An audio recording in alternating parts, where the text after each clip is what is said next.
జై తెలంగాణ. ఈ రాష్ట్రంలో ప్రభుత్వానికి ధైర్యం లేక అనేక నిర్ణయాలను పోస్ట్పోన్ చేస్తూ వస్తున్నది. ప్రజలు ఇబ్బందులు పడుతున్నా, ఉద్యోగులు ఇబ్బంది పెడుతున్నా కూడా కమిటీల పేరుతోని కాలయాపన చేస్తున్నది. అది ఉద్యమకారుల విషయమైనా, 317 జీవో ఉద్యోగుల విషయమైనా ఏదో ఒక కమిటీ వేయడం, కాలయాపన చేయడం తప్పితే గుండె ధైర్యంతో నిర్ణయాలు తీసుకొని ప్రభుత్వం ముందుకు పోవడం లేదు.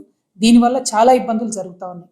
ఉదాహరణకు 317 జీవోని తీసుకున్నట్టయితే గత 9 నెలల క్రితం క్యాబినెట్ సబ్ కమిటీ ఏదైతే దామోదర్ రాజనరసింహ గారు చైర్మన్గా, శ్రీధర్ బాబు గారు, పొన్నం ప్రభాకర్ గారు మెంబర్స్గా వేయడం జరిగిందో ఆ సబ్ కమిటీ ఒక మధ్యంతర నిర్ణయం తీసుకొని 190 జీవోని ఇవ్వడం జరిగింది. వివిధ జిల్లాల్లో ఉన్నటువంటి 317 జీవో బాధితులు, అందులో మెజారిటీ టీచర్లు ఉన్నప్పటికీ అన్ని డిపార్ట్మెంట్లో కూడా 317 జీవో వల్ల స్థానికతను విస్మరించడం వల్ల ఇతర జిల్లాల్లో పనిచేస్తున్నటువంటి ఉద్యోగులు ఉన్నారు. వాళ్ళందరినీ కూడా వాళ్ళ స్వస్థలాలకు పంపిస్తామని, అవసరమైతే సూపర్ న్యూమరరీ పోస్టులు కూడా క్రియేట్ చేసి పంపిస్తామని చెప్పి ఈ ప్రభుత్వం మాట ఇవ్వడం జరిగింది. ఆ Jio validity only 2 or 3 years అని క్రిస్టల్ క్లియర్గా చెప్పినారు జియోలో.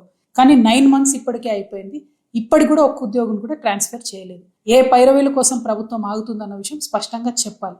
ఉద్యోగులు, ఉద్యోగ సంఘ నాయకులు ఈ అంశం మీద ప్రభుత్వాన్ని నిలదీయాల్సిందిగా నేను మిమ్మల్ని రిక్వెస్ట్ చేస్తా ఉన్నాను. మీ వెంట, మీ వెనక తెలంగాణ రక్షణ సేన ఖచ్చితంగా నిలబడుతుంది. ఏ ఉద్యోగి హక్కులు పోయినా కూడా మేము చూస్తూ ఊరుకోము. ప్రభుత్వానికి మేము హెచ్చరిక చేస్తూ ఉన్నాం. మీరు ఏదైతే 317 జీవోలో ప్రత్యేకించి టీచర్లకు సంబంధించి 25 రేషనలైజేషన్ జీవోతో సంబంధం లేకుండా సపరేట్గా 190 జీవోను అమలు చేయాలి. అవసరమైతే వారికి సూపర్ న్యూమరరీ పోస్టులు క్రియేట్ చేసన్న స్వస్థలాలకు తీసుకురావాలి. మిగతా డిపార్ట్మెంట్లో ఉన్న 317 జీవో బాధితులందరికీ కూడా డైరెక్ట్గా మీరు ట్రాన్స్ఫర్ చేసే అవకాశం ఉండి కూడా 9 months నుండి చేయడం లేదు. ఖచ్చితంగా ట్రాన్స్ఫర్లు వెంటనే చేపట్టాలి.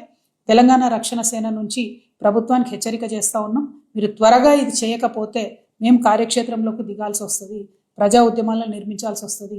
ఉద్యోగులు డైరెక్ట్గా వచ్చి మీ మీద పోరాటం చేయలేరు కాబట్టి ఉద్యోగుల పక్షాన నిలబడి మేము వారికి ఇబ్బంది కాకుండా చూసుకుంటామని తెలియజేస్తున్నాను.